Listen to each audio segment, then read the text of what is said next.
नमस्कार। गणतंत्र दिवस की आप सभी को शुभकामनाएं। आज गणतंत्र दिवस है तो आज बात करते हैं भारतीय गणतंत्र की। ये गणतंत्र बना एक लंबी गुलामी के बाद, और चूंकि हमारे ऊपर अंग्रेजों का राज था और जो वो कहते थे कि आप इतना बड़ा देश जो विषमताओं का भी देश है और इतनी विविधताओं का देश भी है, ये आप कैसे चला पाओगे इतने बड़े बड़े संस्थान। तो उन्हें ये लगता था कि ये गणतंत्र टूट जाएगा, ये भारतीयों के हाथ में हम सत्ता दे तो देंगे लेकिन ये चलेगा नहीं। लेकिन इन तमाम विषमताओं, दिक्कतों और विविधताओं के बावजूद भी भारत का ये गणतंत्र 75 सालों से फल फूल रहा है। इसकी वजह क्या है? इसकी वजह है भारतीय संविधान, जो 2 साल 11 महीने और 18 दिन की मेहनत के बाद तमाम बहसों से संविधान सभा गुजरी, और जिसमें एक एक चीज का प्रावधान किया गया। हर एक व्यक्ति को पहली बार एक व्यक्ति के रूप में माना गया, सारी गैर बराबरी संविधान ने खत्म कर दी और बहुत सारे मौलिक अधिकार दिए गए। तो इसी से संबंधित हम आज बात करेंगे। हमारे बीच में अलग अलग क्षेत्रों से हमारे मेहमान मौजूद हैं। हमारे साथ हैं तो वरिष्ठ सेवानिवृत्त IAS ऑफिसर DS राय साहब, स्वागत है सर। डॉक्टर PD महंत सर, जो लेखक, विचारक और समाजसेवी हैं। मेजर प्रभाकर सर, जो अलग अलग मुद्दों पे सामाजिक क्षेत्रों में अलग अलग मंचों से बोलते रहे हैं। डॉक्टर सदावर्ती सर, जो लेखक हैं, विचारक हैं और अलग अलग सामाजिक मुद्दों पे अपनी बेबाक राय रखते रहे हैं। तो सभी का स्वागत है सर।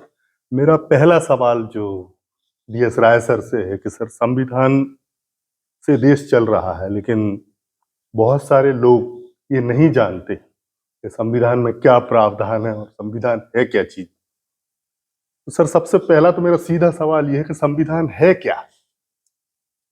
संविधान भारत के लोगों के द्वारा भारत के लोगों के लिए बनाया गया नियमों का या मूलभूत सिद्धांतों का ऐसा दस्तावेज है जो किसी प्रजातंत्र को चलाने के लिए जरूरी है। ये संविधान की मोटी मोटी परिभाषा हम कह सकते हैं। सबसे महत्वपूर्ण है इसमें by the people, for the people, of the people, यानी सब कुछ में लोग केंद्र में है।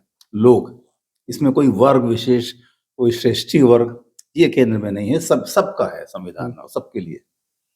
तो ये संविधान इसलिए ये इसके बाद, संविधान के बाद फिर बने कानून। कुछ कानून तो हम लोगों ने अंग्रेजों के समय से ले लिए और कुछ कानून हमने देश की आवश्यकताओं को देखते हुए बाद में बनाए। जो बेसिक कानून है वो तो अंग्रेजों के जमाने के ही हैं, जैसे code of criminal procedure, Indian penal code, Indian civil code, etcetera etcetera. परंतु अब ये संविधान के मूलभूत निर्देशक डायरेक्टिव प्रिंसिपल्स, उसके में डाले गए अधिकार, उसमें डाली गई व्याख्याएं और साथ में कानून और उसके बाद नियम, इन सब से देश चल रहा है। तो जो संविधान, यदि ये माना जाए कि संविधान लोगों को क्यों नहीं मालूम और संविधान का पालन पूरा नहीं हो रहा, तो इसका सबसे बड़ा कारण ये है कि जो संविधान, जैसा बताया कि हमारे मित्र ने पहले चर्चा में कहा था कि विभिन्न देशों की सर्वोत्तम प्रणालियों को लेकर उनको इंडियन कंडीशन के अनुसार डालकर और ये संविधान बनाया गया। इसकी पहली मूलभूत आवश्यकता थी एजुकेशन, शिक्षा। चूंकि शिक्षा हमारी प्राथमिकता में थी, परंतु देश की अज्ञानता को, देश में शिक्षा की कमी को देखते हुए जो प्राथमिकता उसने पाई वो बहुत नीची थी। जो दूसरे देश थे जो आजाद हुए, उन्होंने सबसे पहले शिक्षा को सर्वोच्च प्राथमिकता दी, जैसे थाईलैंड, जैसे कोरिया वगैरह वगैरह। हम इसमें पिछड़ गए। तो जो अनपढ़ आदमी है वो संविधान जैसी महत्वपूर्ण और उसे क्लिष्ट भी कह सकते हैं, क्योंकि वो उसमें कानूनी भाषा का उपयोग किया है, उसको कैसे समझ सकता था। और उसका परिणाम हम आज तक भुगत रहे हैं, न केवल संविधान को समझने में बल्कि जो लोगों के अधिकार उनको दिए गए हैं और जो कर्तव्य दिए गए हैं, न तो वो अधिकार को तो वो थोड़ा बहुत समझ भी जाते हैं लोग, क्योंकि वो फायदे की चीज है। कर्तव्यों को तो कहीं समझने का प्रश्न ही नहीं। बहुत कम लोग होते हैं जो सही सिटीजन होते हैं, जो जैसा सिटीजन अच्छा सिटीजन होगा तो संविधान लागू होगा, अच्छा सिटीजन नहीं होगा तो संविधान लागू नहीं होगा। जी। तो इसलिए जो संविधान की मूलभूत कमी यहाँ से शुरू हुई। यदि लोग देश में भले ही जो 2-2.5 साल का पीरियड, 2.25 साल का पीरियड हमको लगा संविधान बनाने में, उस पीरियड का उपयोग यदि हम करते, अब उसमें बहुत सारे कारण भी हैं कि हम क्यों नहीं कर सके, परंतु वो एक अलग विषय हो जाएगा। परंतु मुझे लगता है कि एक साक्षर समाज, समझदार समाज संविधान को बेहतर समझ सकता है बनिस्बत कोई भी आम आदमी। जी जी। मेरा सवाल अगला मेजर प्रभाकर सर से है कि सर ने जो बताया कि चूंकि संविधान लागू तो हो गया, लेकिन लागू होने के बाद भी लोग संविधान में जो प्रावधान है, चाहे वो अधिकार के हों चाहे वो कर्तव्य के हों, उनके पालन करने की जो कहें कि अवेयरनेस लोगों तक नहीं पहुंची। तो इसकी एक वजह तो शिक्षा बताई, लेकिन आप और क्या वजह देखते हैं? आपके सवाल का जवाब नहीं दूंगा, मैं खुद एक प्रश्न पूछूंगा जी अपनी नॉलेज बढ़ाने के लिए। सर। संविधान और प्रशासन दोनों जुड़े हुए हैं। पहले भी हमारे यहाँ राजा का सिस्टम था, डेमोक्रेसी भी थी और राजा का सिस्टम भी था, उनके अपने संविधान थे। मुगल आए, उन्होंने भी एक बहुत अच्छा सिस्टम लेकर आए, कोई शक नहीं इसके अंदर, और उन्होंने भी लागू किया। जहां तक रहा अंग्रेजों का सवाल, तो अंग्रेजों की न्याय प्रक्रिया या संविधान सिस्टम सिर्फ उन्हीं जगह सीमित था जहां की वो लोग टोटल कंट्रोल में थे। बाकी जो रजवाड़े थे उनमें वो कंट्रोल में नहीं थे, वहां पर लोकल संविधान लागू था। इस पर्टिकुलर कंडीशन में ये तो हम जानते हैं कि लोगों को पता था कि संविधान क्या है, और नहीं भी जानते तो उनको ये पता था कि उनके कर्तव्य क्या है, क्या करना चाहिए और क्या नहीं करना चाहिए। तो यहाँ पर मैं राय साहब की बात से एग्री नहीं होता हूँ कि उन लोगों को पता नहीं था। आज भी संविधान किसी को पता नहीं है, लेकिन हमको अपने कर्तव्य पता है। इस हालत में लोगों को तो पता था, सिर्फ अंग्रेजों को क्रेडिट नहीं दे सकते हैं, बल्कि हमने चारों तरफ से उठाया है। क्या मैं सही बोल रहा हूँ? क्योंकि मुझे इतनी अच्छी नॉलेज नहीं है इसके बारे में, लेकिन तब भी मैं इतना समझ रहा हूँ कि संविधान तो पहले से भी एग्जिस्टेंस में था। देखिए, चीजें तो सारी यहाँ इस पे मैं ये बोलना चाहूंगा कि पहले से होती हैं। ये चीजें बड़ी मौलिक हैं, जो संविधान में जो जितने भी चाहे अधिकार हों या कर्तव्य हों जो उन्होंने वर्णित किया, और जो 2 साल जैसे कि मैंने बताया कि 11 महीने और 18 दिन की मेहनत के बाद वो सब लागू किए गए। एक एक चीज पर एक लंबी बहस की गई। इस अधिकार अगर ये दे दिए तो क्या होगा, ये कर्तव्य क्यों होना चाहिए, तो सारी चीजों पे एक बहुत लंबी बहस का इतिहास है। वो ट्रांसपेरेंसी रखने के लिए वो बहसों को नोट किया गया। और अगर आप सब लोग विद्वान हैं, ये भी हम सबको मालूम है कि वो नोट करने के बाद पब्लिक के बीच में भी भेजा गया कि भाई आप ये देख लीजिए, जो अलग अलग विद्वान हैं, और अगर आपको लगता है कि आपके अगर कोई इसमें कहें कि आपकी राय हो या परामर्श हो, तो वो भी उसमें ऐड करने के बाद कुछ अमेंडमेंट किए गए और फिर संविधान लागू किया। ये वो मौलिक चीजें थी, ये वो मौलिक अधिकार थे जो हर व्यक्ति को के लिए लागू होते हैं, चाहे वो निचला हो। जैसे समानता का अधिकार, हर व्यक्ति चाहता है कि उसे इंसान समझा जाए, सबसे पहले तो वो इंसान ही है। उसकी फ्रीडम हो, उसे न्याय पाने का अधिकार हो, तो न्याय के समक्ष, संविधान के समक्ष सबसे मतलब बराबर ही है। तो ये सारी चीजें ऐसी डाली गई जो कि एक आम आदमी के लिए मौलिक थी, एक उसका सिर्फ इंसान होना काफी है। और ये चीजें, इसकी वकालत सभी अच्छे लोग करते थे, तो कुछ चीजें कॉपी की गई, लेकिन वो ऐसे ही नहीं संविधान में ली गई, लंबी बहस के बाद उसको लागू किया गया। मेरा कहने का मतलब जो था, अब मुझे खुद ही समझ में आ गया है। संविधान के बारे में हमें पता था, हमारे मौलिक अधिकार हमको पता थे, हमें क्या करना चाहिए क्या नहीं करना चाहिए भी पता था, लेकिन हम उसको थ्योरी में नहीं जानते थे, हम उसको कोट नहीं कर सकते जी, थे। जी, जी। और जितना कि पता होना चाहिए ये पता था और पता है, आदिकाल में भी था और अभी भी है। जी जी, इसलिए तो मेरे सर, सवाल का जवाब मिल गया मुझे। जी जी इसके मैं भी कुछ कहना चाह रहा सर। हूँ। जैसा मेजर साहब ने बताया अभी कि अलग अलग राजवाड़ों में या अंग्रेज जहाँ पर बहुमत में थे वहां पर उन्होंने अपना संविधान लागू कर रखा था, लेकिन as a whole, as a country, हाँ। एक समान, मतलब संविधान का मतलब क्या था? संविधान, जो सबके लिए बराबर विधान होगा वही संविधान है। जी जी, बहुत पूरे अच्छी बात। भारतवर्ष के लिए जो एक कॉमन बना वो हमारा संविधान आज है, मतलब जो 1949 में आया। उसके पहले सब राज्यों के रजवाड़ों के अपने अपने थे, हाँ। उनको पसंद आता था वो, उसको अधिकार थे, ठीक है। जिसको नहीं देना था नहीं देते थे। तो ये मतलब मैं उसमें मेरे हिसाब से लगता है कि ये करेक्शन हुआ कि जो सबके भले के लिए, सब ज्यादातर लोगों के भले के लिए, अच्छे के लिए जो नियम विधान लागू हुए वो हमारा संविधान आज है। जी जी जी। और इसमें मैं मतलब एक और चीज आगे बढ़ाना चाहूंगा आप ही की बात को, कि इतने मतलब विविधता और विषमताओं वाले देश में एक चीज से देश चलाना आसान नहीं था, और इसलिए इतना वक्त लगा सारी चीजों पे सोचने में, बातचीत करके उसको लागू करने में। और ये हम सब जानते हैं कि इतना सब होने के बाद भी आज संविधान अगर बहुत अच्छे से लागू होता तो देश कहीं का कहीं होता।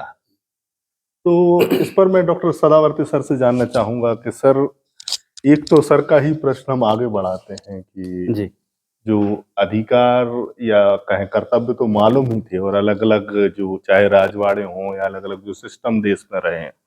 मैं थोड़ा सा इसके बैकग्राउंड में बात करना चाहूँगा जी कि कोई भी देश का संविधान होता क्या है जी और वो बनता कैसे है और उसमें इन टोटो क्या होता है।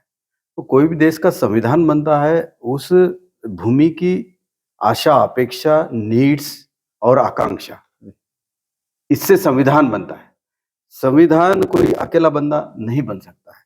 इंडियन हिस्ट्री में भी अगर आप देखोगे तो 1919 से अगर आप देखोगे तो संविधान बनने की प्रक्रिया जो है, अलग अलग जो एक्ट्स ब्रिटिशर्स ने फॉलो किए, तो उससे हमारा developmental aspects of history of Indian constitution, ऐसा आपको बेसिकली 1935 को माना जाता है कि major crux comes from that particular. तो एक बात ये है। दूसरी बात ऐसी है कि कोई बहुत बड़े फिलोसोफर ने कहा है कि fate of any constitution of any nation is decided by the existing social forces in the state. तो हमारे भारत की भूमि में रूलिंग क्या था, सोशल रूलिंग क्या था, रिलीजियस रूलिंग क्या था। देखो, Indian history is known for its डेफिट, पराजय का इतिहास है हमारा। अगर मौर्य डायनेस्टी का और कुछ थोड़े चंद राजाओं का छोड़ा तो वो हमारा इतिहास वैसे ही है, ठीक है। तो अब इसके भी अगर इतिहासकारों से हम ये बातें जानने की कोशिश करेंगे कि भाई why it is said to be and believe as a history of डेफिट।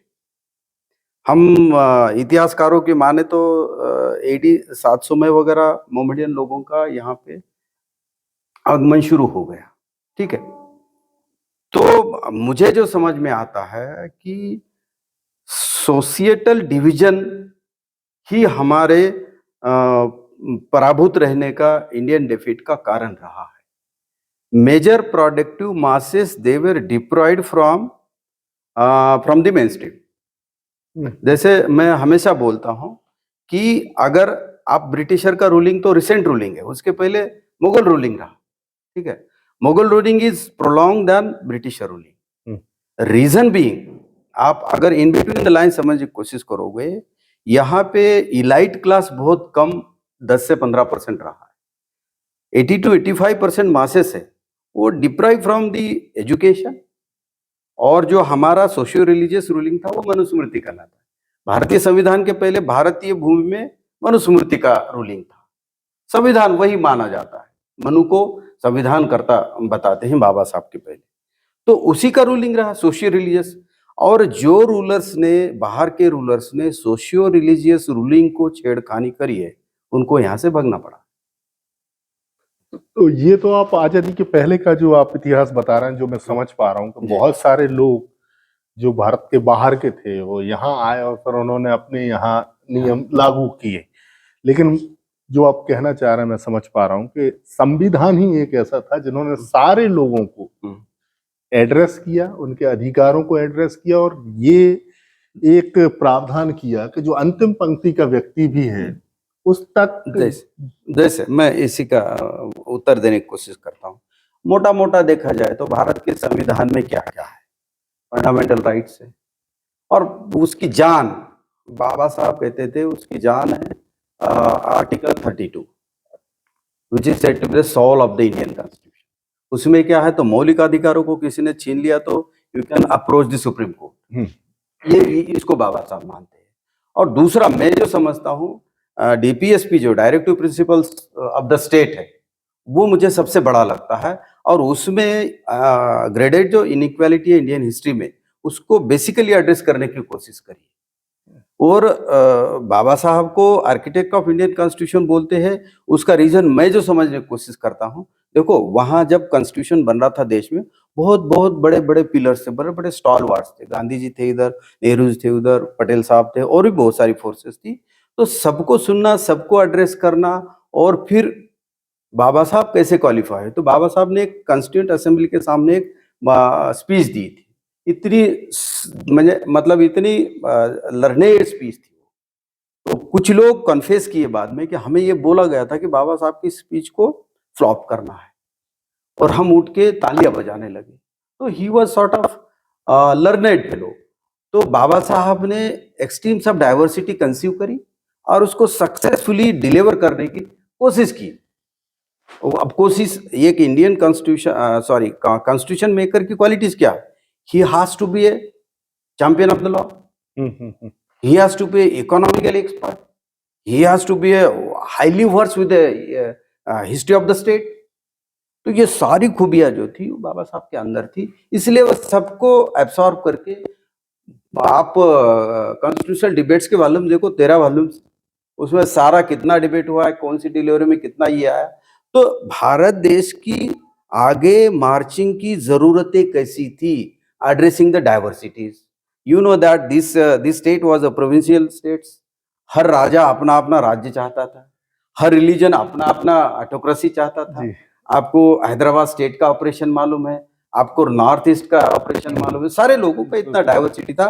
तो इन सब चीजों को एड्रेस करके एक साथ एक संघ राष्ट्र होल्ड करना, ये बहुत बड़ी खूबी थी, और ये बहुत मतलब स्किलफुल काम था। तो इसको अच्छे से एड्रेस किया। 70 साल में we have so far we have walk nice, ठीक है। तो इसको प्रिजर्व करना, इसको we the people of India, ये लोक सत्ता, रिपब्लिक जी। तो अगर अब मैं एक पॉइंट बोल के मैं रुक जाता हूं, तो इंडियन हिस्ट्री में कहीं हम लोकतांत्रिक थे क्या? तो बाबा साहब इसका कोटिंग देते हैं कि बुद्ध का जो संघ था, it was ideally holding a democratic model, 2500 years back. तो उसको कई बार कोट करते हैं भाषणों में, राइटिंग में भी। तो और दूसरा है कि इसका सार क्या है, तो इंडियन कॉन्स्टिट्यूशन बताता है स्वतंत्र, समता, बंधुत्व और न्याय के आधार पे ये इंडियन कॉन्स्टिट्यूशन खड़ा है। तो ये तो बुद्ध की फिलॉसफी है, मेरी अपनी भूमि की फिलॉसफी है। तो इसको जो प्लेगरिज्म की बात करते हैं, यहां से लिया वहां से, ठीक है, man itself is a statue of plagiarism. हम अपनी माँ से सीखते हैं, बाप से सीखते हैं, गुरु से सीखते हैं, क्लासमेट से सीखते हैं। तो प्लेगरिज्म की भी बहुत बड़ी बात नहीं है। बाबा साहब एक वॉल्यूम में बताते भी है, it is extract of my own masters teaching. क्या बात, believe Buddha is a master, my own master. आपको पता है बाबा साहब ने 3 लोगों को गुरु माना। तो स्वतंत्र, समता, बंधुत्व और न्याय, तो ये तो बुद्ध की शिक्षा है, ये तो मेरे देश की अपना ज्ञान का सुगंध है जी। तो उसी के आधार पे बाबा साहब ने, और आप देखोगे पीछे जाके मौर्यन डायनेस्टी का रूलिंग अगर देखोगे, जो बुद्ध की फिलॉसफी पे आधारित था, तभी हम सोने की चिड़िया थे, तभी ये रिपब्लिक राष्ट्र था जी। रिपब्लिक का मतलब क्या है, आपकी सोच का centre man and his welfare.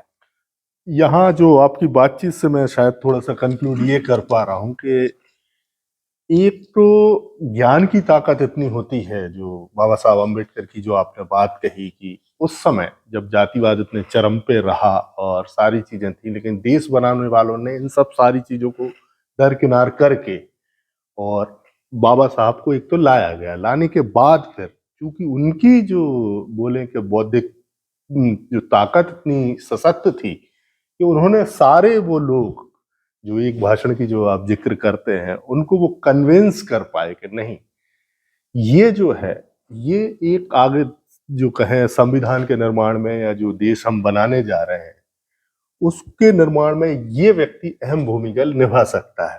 तो अभी ज्ञान की बात हुई, तो ज्ञान से रिलेटेड सर आप बहुत जगह कलेक्टर रहे हैं और आपने जमीन पर बहुत सारे बदलाव देखे होंगे। तो ज्ञान बहुत जरूरी है और ज्ञान की जो संस्थाएं हमने बनाई वो शिक्षा थी। आप जब आईएएस में ज्वाइन किए और जब सर्विस में आए तो आपने बहुत सारे बदलाव आपके रिटायरमेंट तक देखे होंगे। वो क्या बदलाव थे, एक सवाल। दूसरा सवाल ये है कि वो बदलाव में संविधान की भूमिका, और अगर वो संविधान के जो प्रावधान अच्छे से लागू हो जाते तो देश आज कहाँ होता। देखिए बदलाव तो बहुत सारे देखे सब हैं। पास कर और उसमें जैसे जब हम लोग छोटे थे तो लोग बहुत 50% से कम लोग चप्पल पहनते थे, नंगे पैर रहते थे लोग। और ये हमारे देखते देखते हवाई चप्पल आई और वो जो ट्रक के टायर होते हैं या कार के टायर की चप्पल बनती थी, टायर की चप्पल लोग पहनते थे। दूसरा, लोग 20-20 किलोमीटर पैदल चले जाते थे, साधन नहीं थे। तो देश में ये बदलाव तो आया है, तरक्की तो हुई है, परंतु तरक्की की जो रफ्तार और जो ह्यूमन रिसोर्सेज हमारे पास थे, मानव संसाधन, उसका जो प्रॉपर उपयोग होना चाहिए था वो देश के विकास के लिए नहीं हो पाया। और इसके जड़ में पुनः शिक्षा है। अब मैं बताऊंगा एक बात, आप देखेंगे कि एस्पिरेशन, आकांक्षा, महत्वाकांक्षा, इस देश की सबसे बड़ी फेलियर ये है कि हम गांव के लोगों में, आम आदमियों में, गरीब आदमियों में, कम पढ़े लिखे आदमियों में एस्पिरेशन जागृत नहीं कर पाए। आज आप भोपाल में रहते हैं, देखते हैं कि लाखों हजारों लोग यहाँ पर प्लम्बर का, बढ़ई का, मिस्त्री का, सेंटरिंग का, टायर मैकेनिक का, ठेले लगाने का, हजारों लोग, 1-8 लाख लोग यहाँ भोपाल में काम करते हैं। ये सब लोग वो हैं जो आसपास के गांवों से आए हैं, जिलों से आए हैं। उनके गांव में 50 साल पहले भी स्कूल था, 50 साल पहले भी स्कूल था। अब तो कोई गांव ऐसा बचा नहीं है पिछले 20 साल में जहां 250 की आबादी हो और स्कूल ना हो। ये क्यों नहीं पढ़े? और यदि पढ़े तो इनके अंदर महत्वाकांक्षा क्यों नहीं आई? वो उसी में खुश है, वो मिट्टी ढोने में ही खुश है। जो कुछ मिल जाता है आजकल, वो स्वीपर बन के ही खुश है। और थोड़ा मोटरसाइकिल खरीद लिया, मोबाइल खरीद लिया तो सोचता है हम बड़े आदमी बन गए। हर उसकी बुद्धि का, उसके ज्ञान का उपयोग देश नहीं कर पाया। इसमें बहुत सारी बातें, संविधान उन लोगों के द्वारा बनाया गया था जो उस समय देश की क्रीम थी, क्रीम, उनसे अच्छी, और जिन्होंने आजादी की लड़ाई लड़ी थी, वो एक आदर्श भारत की कल्पना करते थे और उस आदर्श भारत को बनाने के लिए उन्होंने ये संविधान बनाया। परंतु उस पुरानी पीढ़ी के जाने के बाद, कुछ दिन में तो जाना ही था, नेहरू जी चले गए 17 साल में, उसके सरदार पटेल पहले ही चले गए थे, महात्मा गांधी तो 1 साल में ही चले गए, और बाबा साहब भी जल्दी चले गए होंगे। तो उसके बाद जो पीढ़ी आई, उस पीढ़ी के अंदर न तो वो डेडिकेशन था, न वो कमिटमेंट था, और उनके लिए सत्ता धीरे धीरे ज्यादा महत्वपूर्ण होती गई, सत्ता महत्वपूर्ण होती गई। तो फिर उनके द्वारा संविधान के प्रावधानों को पूर्णतः लागू करने का प्रश्न ही नहीं था, क्योंकि उनके लिए सत्ता पहले थी। मेरा सवाल ये है कि वो समय, मतलब बहुत ही कठिन समय था जब भारत आजाद तो हो रहा था, लेकिन उस समय देश मार काट झेल रहा था, बंटवारे का एक जो दंश था वो भी था। दूसरा, जो आपने बात कही कि इसके बावजूद भी उन्होंने वो प्रावधान किए इतनी दिक्कतों के बाद कि आम लोगों तक वो सारी चीजें पहुंचे, धर्मनिरपेक्ष राष्ट्र बनाया, और सत्ता को बहुत बाद में रखा, क्योंकि ये बाध्यता उनके आगे नहीं थी कि उन्हें वोट के लिए किसी पर्टिकुलर बोलें कि लोगों को सेटिस्फाई करना था। तो इस पर थोड़ा सा प्रकाश डालिए, जो उस समय जो संविधान बनाने में जो कठिनाई थी और उन कठिनाइयों से उबरते हुए भी एक शब्द है स्टेट्समैन जी, एक शब्द है पॉलिटिशियन जी, दोनों में जमीन आसमान का फर्क है। स्टेट्समैन होता है जो स्वर्ग कह लीजिए, और पॉलिटिशियन को नरक कह लीजिए आप। ये सब लोग स्टेट्समैन थे जी, ये सब लोग स्टेट्समैन थे। जी। जवाहरलाल नेहरू हुए, सरदार पटेल हुए, ये स्टेट्समैन थे। इनकी इनमें से अधिकांश लोग, कुछ लोग तो विदेश में पढ़े हुए थे। नेहरू जी तो हेराल्ड लास्की थे, यूके के लेबर लीडर, उनसे प्रभावित थे, थोड़ा कम्युनिज्म से प्रभावित थे। महात्मा गांधी पूर्णतः स्वदेशी से प्रभावित थे। सरदार पटेल भी एक अच्छे वकील थे। बाबा साहब तो विदेशों में रहे और खूब पढ़े लिखे थे। तो वो लेवल के लोग अलग थे। नहीं तो वास्तव में आप सही कह रहे हैं, 47 का जो बंटवारा हुआ, उस बंटवारे की ह्यूमन ट्रेजेडी और इकोनॉमिक ट्रेजेडी और पॉलिटिकल ट्रेजेडी को झेलना, उसको मैनेज करना आज का वक्त होता तो हाहाकार मच गया होता। परंतु ऐसा हाहाकार मचा हो, लोग तो मरे, लोगों को आना भी पड़ा, यहाँ से जाना भी पड़ा, परंतु एक हाहाकार जैसा मचता है। तो इनके अंदर वो क्षमता थी जो आजादी के अगले साल 15 सालों तक सभी कदम, अधिकांश कदम देश के विकास के लिए उठाए गए। और इसीलिए जो हमारा बेसिक इंफ्रास्ट्रक्चर है, जिसको आज कहते हैं कुछ लोग, मैं नाम ले लूं भारतीय जनता पार्टी वाले और नरेंद्र मोदी, कि पिछले 50 साल में कुछ नहीं हुआ। जो हमारा जो कोर सेक्टर्स है, कोर स्ट्रेंथ जो हमारी है, जो नींव बनी है देश की, ये उन्हीं 15-20 सालों में प्लान हुई और एक्सिक्यूट हुई। अब सोचिए भला, ये नेहरू जी के टाइम पर उन्होंने कहाँ का होमी जहांगीर, होमी भाभा, विक्रम साराभाई, ऐसे लोगों को प्रमोट किया। Indian Institute of Science, Indian Institute of Technology, All India Institute of Medical Sciences, इन सब की कल्पना करना। एक रशिया के साथ IIT बनी, एक जर्मनी के साथ बनी, एक अमेरिका से लेके बनाई, एक इंग्लैंड से लेके बनाई, और एक कोई और थी। 5 IITs बनी थी। तो उन लोग का विजन अलग था, वो विजन देश निर्माण के लिए समर्पित था। और उस समय कितनी कठिनाइयां रही, कितनी कठिनाइयां थी, खाली खजाना मिला था, और अंग्रेजों ने जाते जाते अपने बगल में एक नासूर छोड़ गए पाकिस्तान, जानबूझ के पाकिस्तान बनवा गए ताकि दोनों शांति से न रहें, और जो अभी तक हो रहा है, ये उनकी प्लानिंग थी। नहीं तो जब वो जो कमेटी थी आपकी कॉन्स्टिट्यूएंसी असेंबली, उसमें सभी जाति के लोग थे, उसमें तो कोई नहीं कहता था कि बाबा साहब दलित वर्ग के हैं। कभी बाबा साहब को दलित माना ही नहीं गया, और उसका कारण उनकी जाति नहीं थी, उसका कारण उनके गुण थे। गुण की वजह से बाबा साहब के नाम से पूजे जाते हैं, न कि जाति की वजह से। भले वो बौद्ध बन गए, बात अलग है। तो मैं लोगों को, जो दलित समाज के लोगों को मैं यही कहता हूँ कि आप बाबा साहब की मूर्ति बना के, उसको माला पहना के ये मत खुश हो कि हमने, आप तुम उनके मार्ग पे चलो, पढ़ो लिखो अच्छे से, उनके जैसे बनो, तो बात है। बस मूर्ति, वो उनके जन्मदिन को नीला रंग कर देना, नीली टोपी, हाथी, बहुजन समाज पार्टी, ये बाबा साहब के सही प्रतीक नहीं है।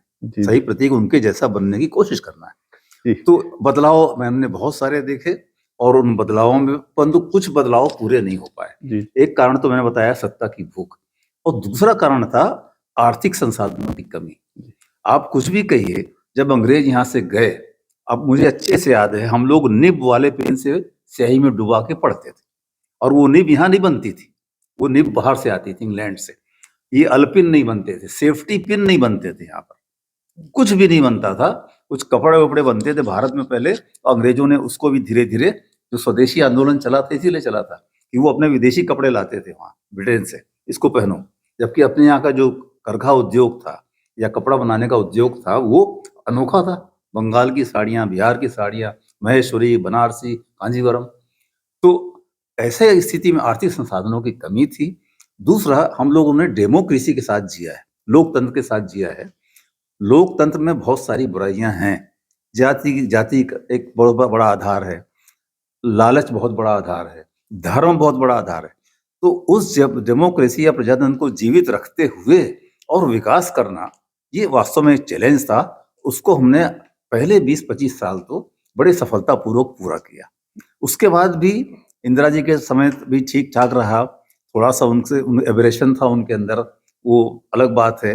लाल बहादुर शास्त्री बहुत अच्छे प्राइम मिनिस्टर थे। तो इन सब लोगों ने प्रयास किया, परंतु एक तो हम रहे गुट निरपेक्ष, धर्म निरपेक्ष अलग, गुट निरपेक्ष अलग। न हम रशिया के पूरे थे, न हम अमेरिका के पूरे थे, हमारी स्वतंत्र नीति थी। तो इस वजह से हमको पूरी मदद सब देशों से नहीं मिल पाई। रशिया से कुछ ज्यादा मिली, अमेरिका से कम मिली। तो ये सब आर्थिक कारण भी थे, इच्छा शक्ति का अभाव, सत्ता की भूख। तो जिस रफ्तार से हम प्रगति कर सकते थे, चाइना 1949 में आजाद हुआ है, अपने 2 साल बाद। और आज चाइना को देखिए, जी वो दृढ़ इच्छा शक्ति, पॉलिटिकल लीडरशिप वो उसकी है, भले ही वो तानाशाही है, जी। इसलिए विकास ज्यादा हुआ। हमारा डेमोक्रेसी है, विकास कम हुआ, परंतु डेमोक्रेसी कैसे फेल हो रही है धीरे धीरे, इस पे अपन अलग से चर्चा करेंगे। जी मेरा सर मैं आपसे सवाल करता हूँ। मेरे सवाल हैं, 2 सवाल हैं, पर्टिनेंट क्वेश्चंस। जी पहली चीज, संविधान लिखा गया, बहुत अच्छे लोगों ने लिखा, विशेषज्ञों ने लिखा, अपने आप में मास्टरपीस था। इस संविधान की एसेंस को आम पब्लिक तक पहुंचाने का जिम्मा किसको दिया गया? नंबर 1। मैं राय साहब से ही सवाल करूंगा। दूसरा सवाल उन्हीं से है कि हम लोग गुलामी के दौर से गुजरे थे, पहले अरेबिक या मुगल इसलिए ज्यादा नहीं बोलूंगा क्योंकि उन्होंने भी अरब और तुर्की से बारो किया था। मंगोलों के पास कोई संविधान नहीं था, जो उनका दूसरा हिस्सा था, और ब्रिटिश। 2 कल्चर हमारे देश में पूर्ण रूप से फैले हुए थे। इवन उस जमाने में भी अरेबिक में और फारसी में सारा कोड का काम होता था, प्रशासनिक काम होता था। इससे निपटने का, उस कल्चर को खत्म करने का क्या उपाय संविधान में किया गया था, और वो एग्जीक्यूट हुआ तो क्यों नहीं हुआ? देखिए, जो पहला प्रश्न आपने ये पूछा था कि संविधान को प्रचारित प्रसारित करने का जिम्मा किसको दिया गया था। अब 1950 से लेके 60 तक की बातें तो हम लोग को याद नहीं है, हम भूल गए, परंतु जहाँ तक मैं समझता हूँ कि हायर सेकेंडरी स्कूल के लेवल की शिक्षा पाठ्यक्रम में, उसके अलावा जो सूचना प्रसारण मंत्रालय है भारत सरकार का, उनको ये जिम्मा दिया गया था कि आप संविधान को प्रचारित प्रसारित करें।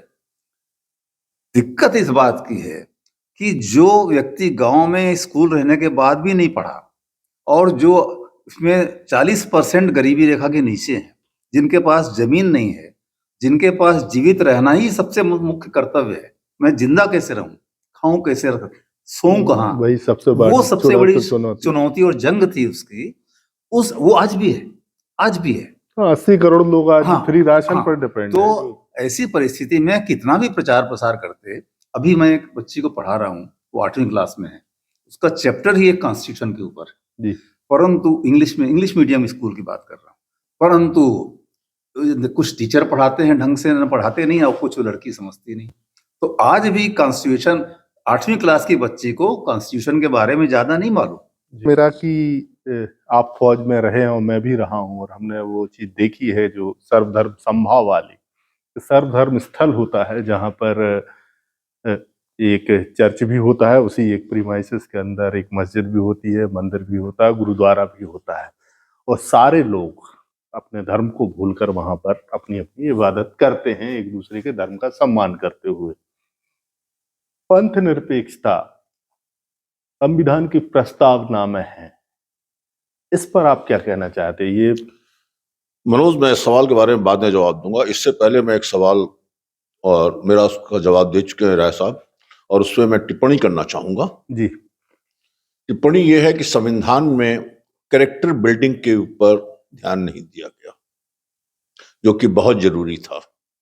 उसका नतीजा यह हुआ कि हम उसी ब्रिटिश मॉडल पर और मुगल मॉडल पे काम करते रहे। हमने जिस चीज को लागू करना था, हम उसको लागू नहीं कर पाए, हम सिर्फ अपने आप को लागू डेवलप करने में लगे रहे। इवन मैं आपको उदाहरण दूंगा, मैं सर की आईएएस से भी मैं ऊपर टिप्पणी करना चाहता हूं। प्राइम इंस्टीट्यूशन थी आईएएस, इनका काम था संविधान को लागू करना और अड़े रहना। पॉलिटिशियंस, राजनीतिज्ञ होते हैं, पॉलिटिशियंस को इतनी नॉलेज नहीं होती है, वो जनता को लीड करते हैं, कोई भी जनता को लीड कर सकता है, लेकिन एलिट जो सर्विसेज थी उनको संविधान की रक्षा करनी थी और उसके बारे में अड़ना था। लेकिन चूंकि वो लोग ब्रिटिश कल्चर फॉलो कर रहे थे, गुलामी वाला, हो सरकार, उसकी वजह से वो लागू नहीं हो पाया। वो लोग उसके सामने सकम होते रहे, उन पॉलिटिशियंस के सामने और उनके सेल्फिश इंटरेस्ट के सामने। आप बताइए साहब, मैं आर्मी से हूं, जब देश पर हमला होता है और हम वहां जाते हैं तो हम वहां पर अपना फर्ज निभाते हैं, ना कि हम ये देखते हैं पीछे कि बॉस हमारा क्या कहेगा। Given the task we will execute even आहुति दे करके। जो देश में जिस पर सबसे बड़ी संस्था थी जिसको इंश्योर करना था, उसने घुटने टेक दिए, बिकॉज कैरेक्टर बिल्डिंग का संविधान में कोई व्यवस्था नहीं थी। नॉलेज जरूर था। यस, ये मैं प्रतिक्रिया चाहूंगा महंत सर से और फिर सदावर्ते सर से सर की टिप्पणी के बारे में। जैसे मेजर सिंह ने जो बोला, ऐसा मैं नहीं मानता हूं कि ऐसा हुआ है। क्योंकि करेक्टर बिल्डिंग करना ठीक है, संविधान में ऐसा कुछ प्रावधान होना था, लेकिन संविधान एज सच किसी एक इंडिविजुअल्स के लिए कोई ऐसी चीज नहीं लागू करती है जिसमें कि एक एक आदमी के लिए करेक्टर बिल्डिंग हो, या उसको एक एक आदमी को ये चीज मिले या ये चीज ना मिले, ऐसा नहीं था। तो वो उसका प्रश्न उठता ही नहीं। मेन चीज था कि इसी संविधान में ऐसा ही कोई संविधान ऐसा नहीं बना दिया है कि ये लिख दिया है यही माना जाएगा, ऐसा नहीं। उसमें कितने 100 से ज्यादा संशोधन हुए हैं। उसको सबसे टफेस्ट कॉन्स्टिट्यूशन माना जाता है और सबसे लचीला कॉन्स्टिट्यूशन भी हमारे संविधान को ही माना जाता है। As per the situation, as per the time, as per the public welfare, उसमें संशोधन हुए हैं। बात जो हुई है वो हुई है कि जो नैतिकता की बात थी, अब करेक्टर बिल्डिंग जो सर बोल रहे हैं प्रभाकर सिंह साहब, नैतिकता हमारे में नहीं है, ये हमको मानना पड़ेगा। हम लोगों ने कभी भी संविधान को एक इन जनरल में जो लोगों के दिमाग में भर दी गई है कि ये लोगों ने यहां से उठा लिया, ये यहां से उठा लिया, ये यहां से उठा लिया, ये नहीं है। अभी डॉक्टर सदावर्ते ने जो कहा कि ये जो गणतंत्र है हमारे यहाँ से ही चालू हुई, हमारे यहाँ ही गणतंत्र था, हमारे यहाँ से ही संवैधानिक चीजें चालू हुई, मदर ऑफ डेमोक्रेसी ऐसे ही नहीं कह रहे हैं। लेकिन बीच का जो भी कारण रहा हो, हमारी गुलामी रही हो, इतने साल में हम लोगों ने जी हुजूरी करने का जो ये हमारे कैरेक्टर की बात में है। आ गया है, उसके कारण ये ड्रॉबैक रहा। लेकिन संविधान लागू होने के बाद हम जो प्रश्न कर रहे हैं, हम आजाद भारत में रह रहे हैं, संविधान होने के बाद वाले भारत के हम लोग पैदाइश हैं, हमें उस पर बात करना चाहिए कि हम उस संविधान को हम लोगों ने अच्छे से लागू क्यों नहीं हुआ। हाँ, इसमें अब मैं अपनी भी टिप्पणी दे दूं कि देखिए, आप अगर संविधान के जो दो मूल जो हैं, एक तो मौलिक अधिकार और मौलिक कर्तव्य, अगर लोग अपने अधिकारों के प्रति जागृत हो जाए और जो मौलिक कर्तव्य हैं यदि वो उनको पालन करें, तो डेफिनेटली एक जो कैरेक्टर उभर के आएगा, एक जो नागरिक का, यदि वो अपने नागरिक अधिकारों के प्रति सजग हो और नागरिक कर्तव्यों के प्रति अगर वो सजग हो, तो जो एक कैरेक्टर निकल के आएगा वो आदर्श होगा। लेकिन वो चीजें जमीन तक पूरी तरीके से पहुंची नहीं, उसकी कई वजह हैं, जैसे एक शिक्षा का ना पहुंचना, ये जो संविधान के प्रति जो लोगों का अवेयर होना। इसलिए मेरा पहला ही सवाल था कि सब संविधान है क्या। तो खैर, अब मैं इसी चीज का मुझे बराबर जवाब मिल रहा है जी। मैंने सारा इशारा किया था आईएएस के प्रति और बाकी सर्विसेज के प्रति, आईएफएस, आईएपीएस, सारी लोगों ने घुटने टेक दिए और जो उनका फर्ज था कि संविधान को रक्षा करना, लोगों को जागृत करना, लोगों को आगे बढ़ाना, ये उनका काम था। आप जो बोल रहे हैं कि लोगों को पता नहीं है, लोगों को पता क्यों नहीं है? अब मैं आपको उदाहरण देता हूं। मैं मिनिस्ट्री ऑफ माइनॉरिटी अफेयर में नेशनल लेवल मॉनिटर था और मुझे समय समय पे बहुत से जिलों में भेजा जाता था सरकारी स्कीम्स को परस्यू करने के लिए और उन्हें मॉनिटर करने के लिए। मैं गोंडिया जिले में गया और वहां पर मैंने एक ब्लॉक के अंदर पूरी स्टडी की, माइनॉरिटी अफेयर्स के वो जो जितनी सुविधाएं मिलती हैं उसका यूटिलाइजेशन हुआ कि नहीं हुआ। And I was surprised, everybody knew about it. छोटे से छोटा आदमी, हमें पता है शौचालय बनना है, इसके लिए इतना पैसा मिलता है, और ये हालांकि मिसयूज क्या कुछ भी हो, but they knew it. I complimented the collector, इस बड़ा सिस्टम यू हैव डेवलप्ड। उसने बोला साहब कोई बड़ी बात नहीं है, जैसे ही मेरे पास स्कीम आती है सबसे पहले मैं उसको पब्लिसिटी कर देता हूं। अब जनता पता लग जाती है, जो अनपढ़ है उनको भी पता लग जाती है। स्वार्थ तो हर आदमी को पता लग जाता है कि पैसा मिलेगा, तो अनपढ़ हो चाहे पढ़ा लिखा हो, सबको पता। इश्यू ये था कि उस कलेक्टर ने अपने कर्तव्यों के प्रति न्याय किया और चीजों को पहुंचाया।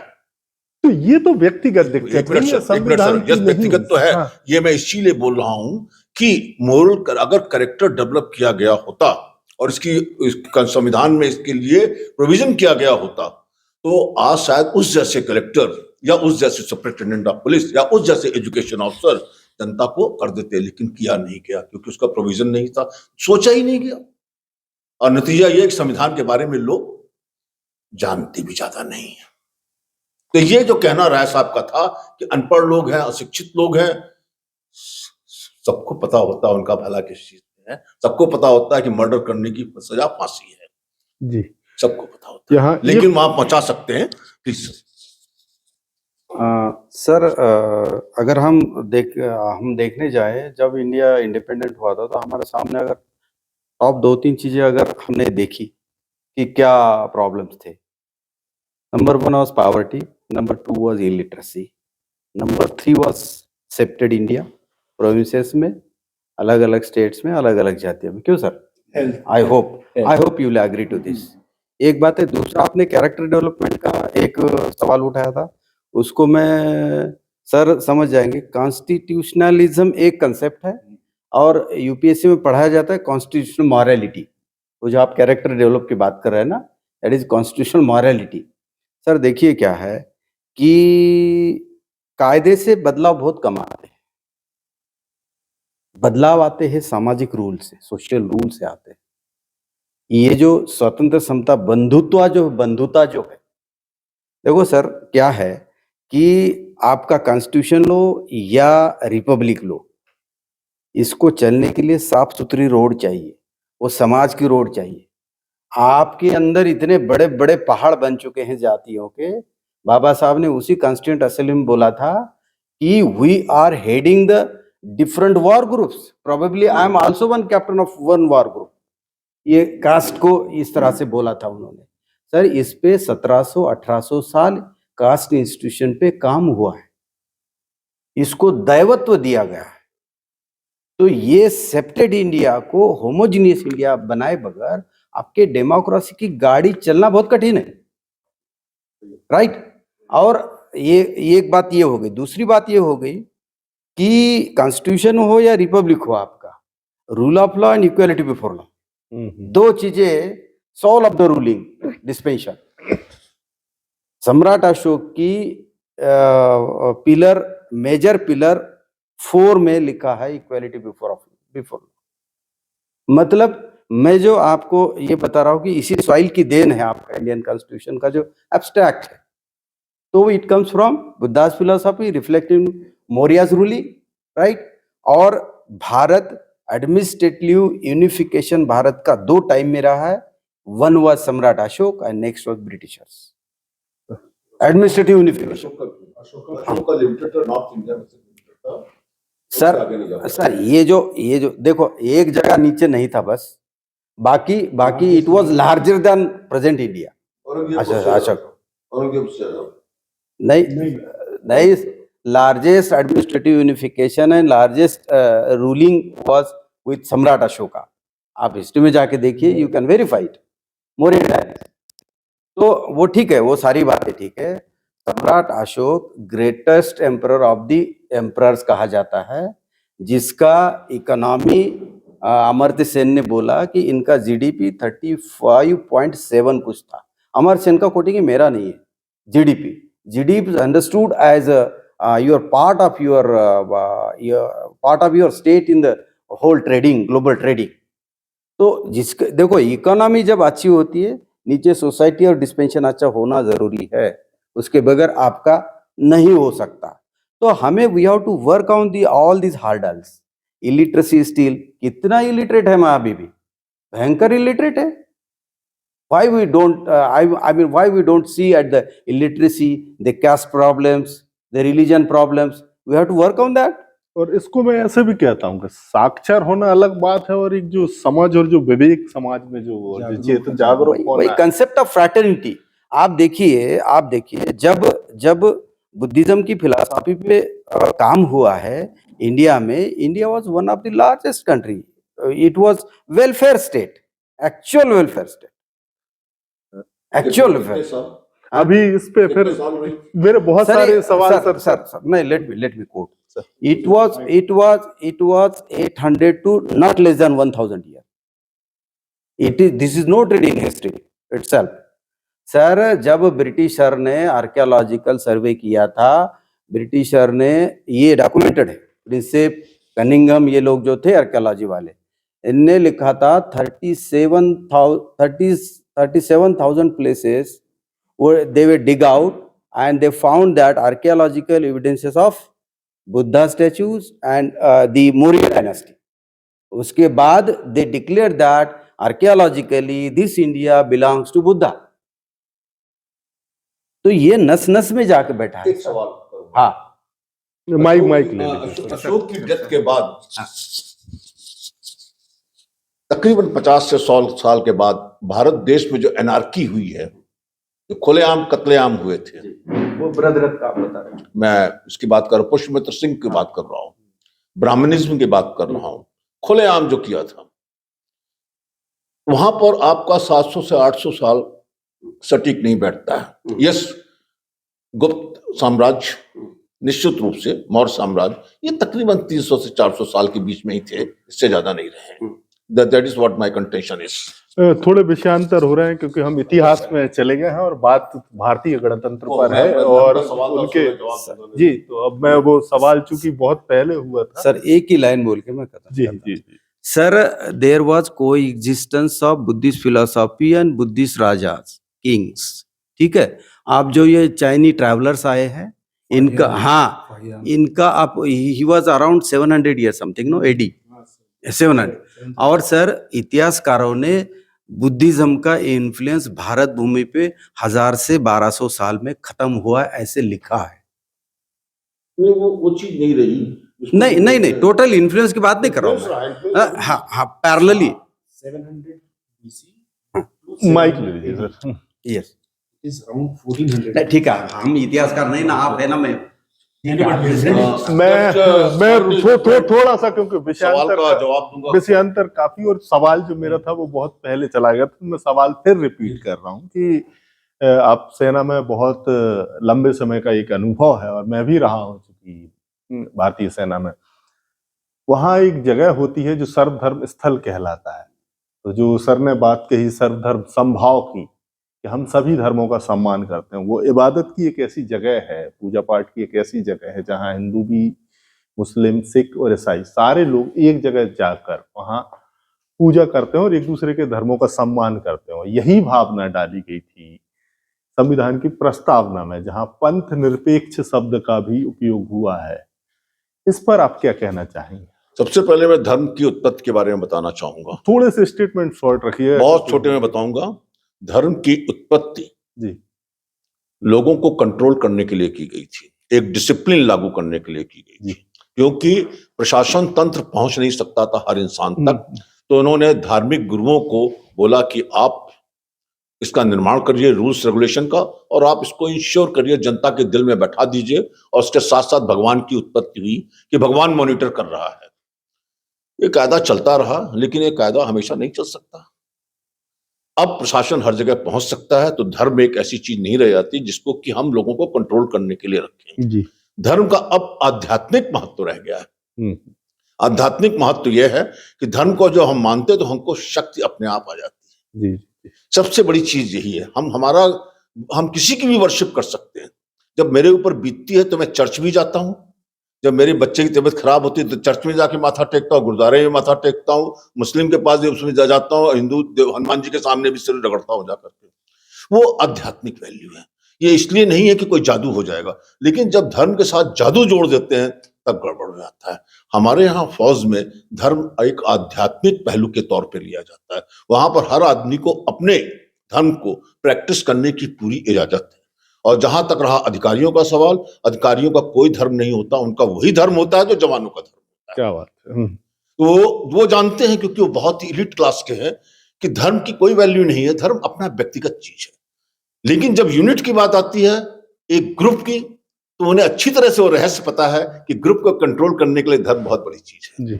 ओरिजिनल आदिकाल से चला आ रहा है, और वो वहां पर वो ग्रुप का धर्म अपना लेते हैं। क्योंकि उनके लिए जरूरत है, उनको लड़ना है, युद्ध में सबको समवेत होकर लड़ना है।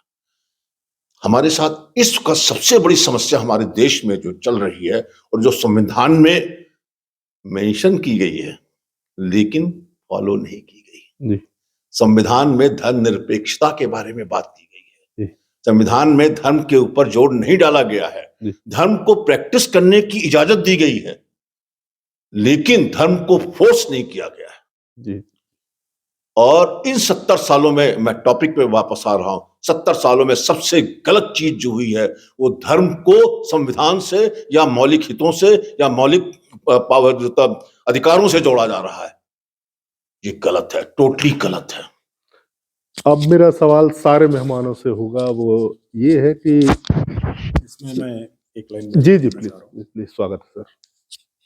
कि आप दोनों फौज से हैं, आप दोनों फौज से हैं, और सिर्फ फौज ही भारत नहीं है जी जी बिल्कुल बिल्कुल। कि जहाँ पे सर्वधर्म सम्मान किया जाता है। आप अस्पताल में चले जाइए, आपको वहाँ पे कोई गुरुद्वारा मिल रहा है क्या? नहीं आपको वहाँ कोई चर्च है क्या? वहाँ पे कोई मस्जिद है क्या? लेकिन आपको मंदिर मिल जाएगी। थाने में चले जाइए आप, वहाँ पे कोई चीज है क्या? जहाँ न्याय मिल रही, जहाँ स्वास्थ्य मिल रहा है, वहाँ पे है ही नहीं, एक तरफा है। तो इसलिए कंपेयर ना करें। फौज एक अलग चीज है, वो एक डिसिप्लिन लाइफ है, the way of life is discipline there. बाकी जो भीड़ है अंदर, वहां पर कोई डिसिप्लिन नहीं है। वहां पर उनको ही, जो हम इस 75 साल में जिनको हम लेके आ गए हैं, ये अपने आप में एक बहुत बड़ी उपलब्धि है कि हम इतने सब चीज के बावजूद हम यहाँ पर खड़े हैं। भले हम क्रिटिसाइज करें, उसको अच्छा बोल लें, बुरा बोल लें, लेकिन 75 साल, विंस्टन चर्चिल ने बोला था 10 साल से ज्यादा नहीं चला पाएंगे लोग। हाँ, वो तो मानते ही थे, कह रहे आप क्या ये ढोर जो लोग, इन लोग क्या चलाएंगे, ऐसा था उसका एटीट्यूड। लेकिन हमने 75 साल में अभी भी कोई उम्मीद खत्म नहीं हुई है। जरूर बुरा समय आ गया है, लेकिन ऐसा नहीं है कि हम बेजार हो गए। जी और उसका सबका कारण है यही संविधान है, जो एक पूरे बॉडी का स्केलेटन है जिसपे सब टंगे हुए हैं। जी जिस दिन हड्डी टूट गई, स्केलेटन टूट गया, उस दिन सब खत्म हो जाएगा। उसका मैं एग्जाम्पल देता हूं। जो संविधान की बुराई करते हैं, जो संविधान को नहीं मानने की बात करते हैं, वो सिर्फ सुरक्षित हैं सिर्फ संविधान के कारण। जो भीड़ संविधान को नहीं समझती है, वो जिस दिन वो संविधान को मानना छोड़ देगी, नियम कायदों को मानना छोड़ देगी, तो अराजकता फैल जाएगी, विद्रोह हो जाएगा। तो संविधान ही है जिसने सबको बांध रखा है। संविधान के कारण ही ये गाड़ी, भले ही छोटे अलग अलग साइजों की चक्के लगे हुए हैं, चल रही है। और हम सबका कर्तव्य है कि वो चक्कों को करीब करीब बराबरी की उस पे लाएं।